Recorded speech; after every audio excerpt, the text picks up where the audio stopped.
America से दूर यह लाल ज़मीन है अलास्का की। यूँ तो यह ज़मीन अमेरिका के मेनलैंड से 4,500 किलोमीटर दूर है और इस इलाके में 1906 के बाद से हर साल 15,000 किलोग्राम से ज़्यादा सोना मिलता आया है। हर साल यहाँ से अमेरिका 150 मिलियन से भी ज़्यादा बैरल तेल प्रोड्यूस करता है और हर साल 3.5 trillion cubic feet natural gas हर साल इस जगह से विड्रॉ करी जाती है। वक्त था जब यह सारा हिस्सा रसिया के अंडर आता था, मगर फिर साल 1867 में रसिया ने अपनी इच्छा से ये सब कुछ अमेरिका को बेच दिया और इस पूरे हिस्से की कीमत दी गई थी $7.2 मिलियन की। कहानी शुरू होती है 18वीं सेंचुरी से, जब रसियन एम्पायर पर शासन शुरू हुआ था पीटर दी ग्रेट का, और इनका एक ही लक्ष्य था रसियन एम्पायर को इतना अधिक फैलाना कि उनकी जड़ें पूरी दुनिया के कोने कोने में पहुंच जाएं। 1732 में रसियन समुद्र पार करके बर्फ से जमी एक बहुत बड़ी सतह पर पहुंचे और वह जमीन इतनी बड़ी थी कि उन्होंने उसे नाम दिया द ग्रेट लैंड का, जिसे रसियन लैंग्वेज में अलास्का कहा गया। 1732 में जब रसियन अलास्का आए तो उन्हें खजाना दिखा, सोने या चांदी के रूप में नहीं बल्कि जानवरों के रूप में। दरअसल उस समय अलास्का हजारों फैन एनिमल्स का घर था। फिर वहां से दूसरी यात्रा से लौटते वक्त सन 1741 में वाइटस बेरिंग भी अपने गुरु के साथ अचानक से अलास्का के सदर्न कोस्ट पर पहुंच गए। वहां पर उन्होंने और उनके गुरु ने अलास्का के दक्षिणी हिस्से का पूरा मुआयना कर लिया।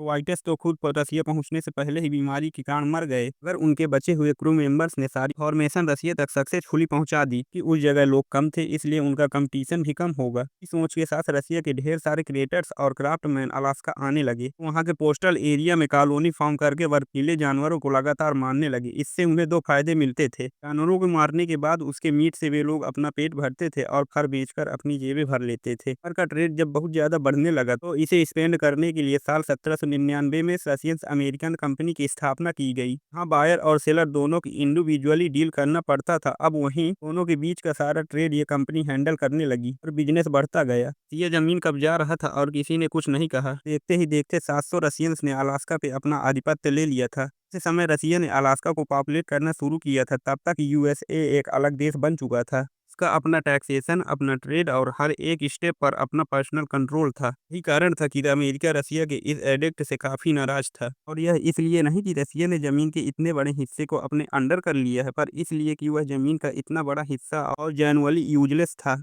और इस एडिक्ट में यह भी लिखा गया था कि किसी भी नॉन रसियन शिप का अलास्का की कोस्ट के 100 नॉटिकल माइल की करीब करीब 185 किलोमीटर के दायरे के अंदर पूरी तरह से आना वर्जित था। नियम के कारण अमेरिका, जो हाल ही में आज़ाद हुआ था, उसके लिए ट्रेड करना काफ़ी मुश्किल हो गया था। इसलिए अमेरिका ने रसिया की इस बात पर आपत्ति जताई, जिससे रसिया ने अमेरिका के साथ बात करने के लिए इनवाइट किया। के बाद सन 1824 में साइन करी गई रूसो अमेरिकन ट्रीटी, जिसे वह अपने द्वारा क्लेम की गई अलास्कन जमीन को 1 डिग्री 40 मिनट नॉर्थ तक ही सीमित रखेगा और वह इसे इससे आगे नहीं बढ़ाएगा। दूसरा ये कि रसियन पोर्ट से अमेरिकन शिप्स को आने जाने की परमिशन हमेशा बनी रहेगी, ताकि उसका ट्रेड कंटिन्यू बना रहे।